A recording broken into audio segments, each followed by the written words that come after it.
With shelters filling up fast, more homeless people are forced to stay on the streets.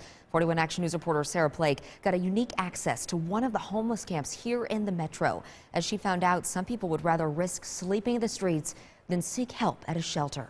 I'd rather die on the streets than go into a shelter. Keola and her boyfriend Pete have been homeless together for 5 years. That's me and Pete. All they have is this. As of now, they have no plans to go anywhere else. I mean, we tried, I got friends that live indoors. I go there and I'll spend the night, but after the night, that's it.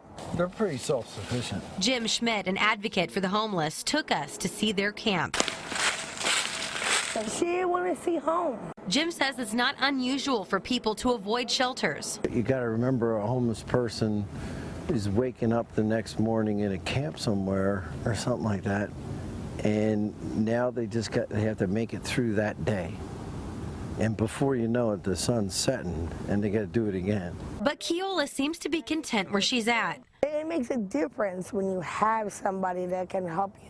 If you're on your own, you're pretty vulnerable. Jim says usually some form of addiction or mental illness makes the cycle even harder to get out of. If you're an addict or an alcoholic, you got to worry about your fix for the day. That's the #1 thing. For Keola, it's alcohol. I wasn't homeless. You weren't? What were you doing? I was married. I got 5 kids. Really? I got divorced. I got divorced and gave up on life. And now, here I am. Do you get to see your kids? Nope. Do they know where you're at? Nope. How does that make you feel? I don't want to talk about that. That's okay.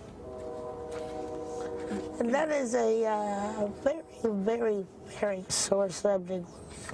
Janet knows that feeling. I lost my kids back in 2003, and I went through an ordeal with my mental illness from it, and slowly have started putting my pieces back together. Janet lives in a tent in the woods. You can't trust anybody. Some of the shelters, they say they help you do this and they'll help you do that.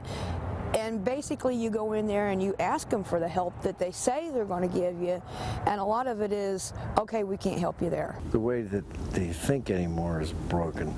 It's hard to change. I mean, I don't mind being homeless, as they say. Keola's future is uncertain, but she finds joy in this life. This place is beautiful. It's home for right now. A perspective a lot of us never see, right? Jim works with the homeless outreach program Uplift, delivering food and supplies to the homeless around the city. He says they try to instill a sense of worth to those they serve, but they're only part-time, and it's just not enough.